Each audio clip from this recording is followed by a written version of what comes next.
혹시 재채기와 사랑의 공통점에 대해 들어본 적 있으십니까? 너무 고전적인 질문이신 것 같은데 둘 다 숨길 수 없다 이게 공통점 아닐까요?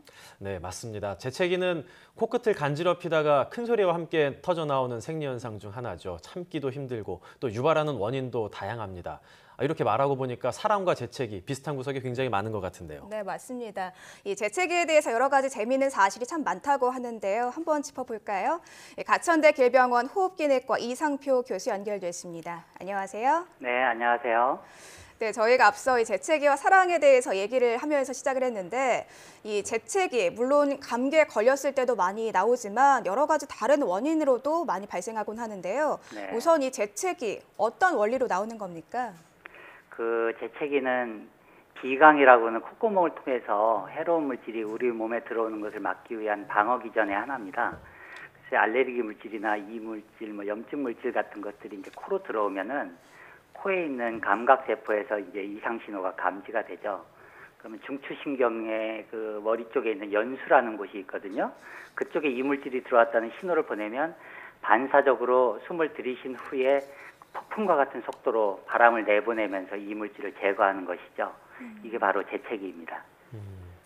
알레르기 같은 것 때문에 재채기를 하는 경우들도 좀 많은 것 같은데 알레르기 환자는 도대체 왜 재채기를 하게 되나요?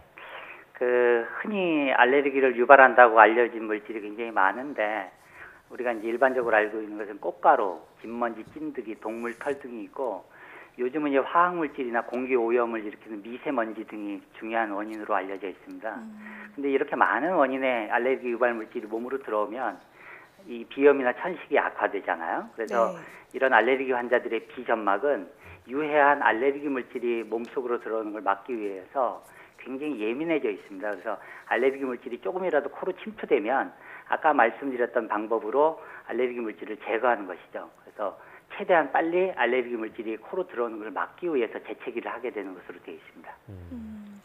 그런데 이 햇빛 알레르기가 있는 분들도 계시잖아요. 그러면 네. 햇빛으로 인해서 이런 재채기가 나올 수 있는 겁니까?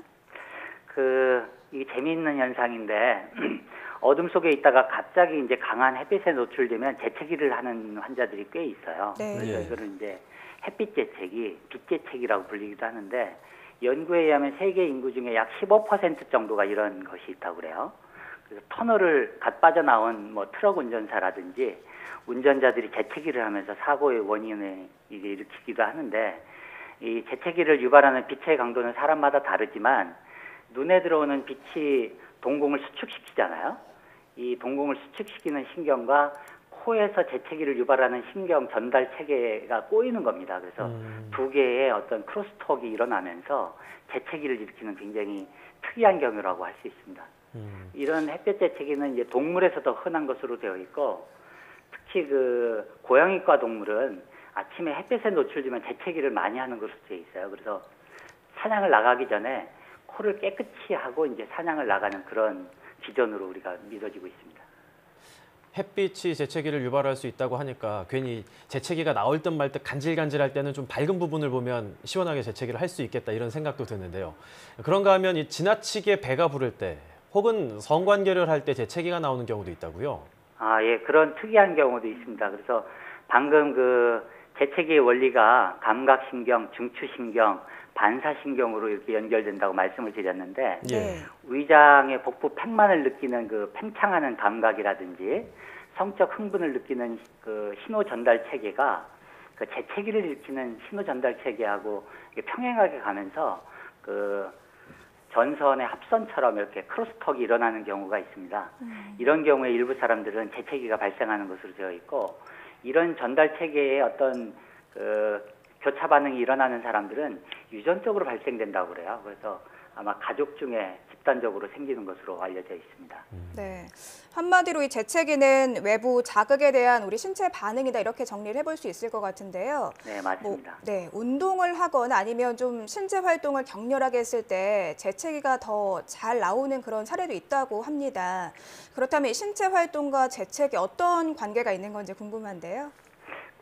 신체 활동, 특히 이제 운동이 재채기를 유발하는 명확한 원인은 아직 의학적으로 밝혀진 것은 없습니다. 하지만 이 운동을 하면 재채기를 하는 환자들이 꽤 있죠. 그것은 이제 재채기를 일으키는 신경이 뺨 쪽에 있는 3차 신경이라고 있습니다. 그런데 그 3차 신경이 운동에 의해서 자극을 받거나 또는 우리가 운동을 하면 호흡을 빠르게 몰아쉬게 되잖아요. 그렇게 되면 이제 비점막에 그 수분 상실이 되면서 그 삼투압의 변화가 생기고 이를 보상하기 위해서 코에 혈류가 증가되면서 점막에 부종이 생기죠. 그런 과정 속에서 재채기가 유발되는 것으로 우리가 추정을 하고 있습니다. 우리 몸에 좋지 않은 외부 물질이 들어왔을 때 이걸 빼내기 위해서 재채기를 하기도 하고 우리 몸 안에서 다양한 변화 속에서 재채기가 생기기도 하는데 이 재채기의 속도도 굉장히 빠르다라는 얘기를 들었습니다. 뭐 초고속 카메라 같은 걸로 잡아야 볼 수 있다고 하는데 실제로 재채기의 속도는 어느 정도인가요? 제가 앞서서 그 재채기를 폭풍과 같은 속도라고 말씀을 드렸는데 그 일반적으로 재채기의 속도를 재보면 시속 150km부터 시속 1000km까지 측정되는 것으로 되어 있습니다. 그래서 우리가 이제 빠르다 그러면 뭐 소리의 속도, 음속, 마하라는 말을 많이 쓰는데 예. 음속이 되게 시속으로 치면은 1200km 정도 되거든요. 그렇게 치면은 재채기의 최고 속도는 음속의 약 80% 정도에 다다를 정도로 아주 빠른 속도라고 할 수 있겠습니다. 네, 뭐 폭풍 같은 공기 배출이란 표현을 해주셨습니다. 그렇게 되면 우리 몸 안에서 이 압력이 굉장히 좀 커졌다가 재채기가 나온다 이렇게 좀 볼 수 있을 것 같은데요. 뼈가 약한 분들은 재채기하다가 뼈가 부러질 수도 있을 것 같은데 이럴 가능성은 없는 건가요? 좀 정확한 지적이신데요. 그 우리 몸속에서 폭풍과 같은 속도의 공기의 흐름을 만들어내려면 그 우리 가슴 속에서 엄청난 압력을 만들어내야 되거든요.